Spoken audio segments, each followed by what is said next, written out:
ഞാൻ ഇതുവരെ കഴിക്കാത്തൊരു സാധനമാണ് കേട്ടോ പീനട്ട് ബട്ടർ.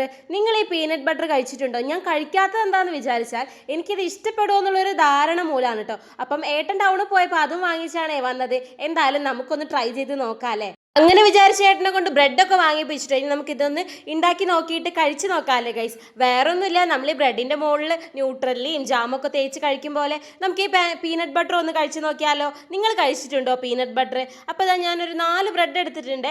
എന്നിട്ട് അതിൽ ഒരു ബ്രെഡിൻ്റെ മുകളിലേക്ക് കുറച്ച് പീനട്ട് ബട്ടർ തേച്ച് പിടിപ്പിച്ചിട്ട് ഇനി നമുക്ക് ഇത് ഒരു ബ്രെഡ് കൊണ്ട് അടച്ചു വെക്കണം. അങ്ങനെ എല്ലാം സെറ്റാക്കിയിട്ട് ഒരു പാൻ ചൂടാക്കിയിട്ട് നെയ്യോ ബട്ടറോ എന്തെങ്കിലും ഇട്ടിട്ട് ഈ ബ്രെഡ് ഒന്ന് നമുക്ക് ടോസ്റ്റ് ചെയ്തെടുക്കണം കേട്ടോ, തിരിച്ച് മറിച്ച് ഇട്ടിട്ട്. അപ്പം ഇങ്ങനെ ആകുമ്പോൾ അതിനുള്ള പീനട്ട് ബട്ടർ ഒന്ന് മെൽറ്റ് ആയിട്ട് ബ്രെഡിലേക്ക് മൊത്തത്തിൽ അങ്ങോട്ട് കിടക്കും കേട്ടോ. അപ്പോൾ ഇതിൻ്റെ ടേസ്റ്റ് എന്താണെന്ന് അറിയാൻ വേണ്ടി ഞാൻ ആദ്യം തന്നെ ഒന്ന് ടേസ്റ്റ് ഒക്കെ ചെയ്ത് നോക്കിയിട്ടുണ്ടായിരുന്നു കേട്ടോ. അങ്ങനെ നമ്മൾ ബ്രെഡൊക്കെ ടോസ്റ്റ് ചെയ്തെടുത്തിട്ടുണ്ട്.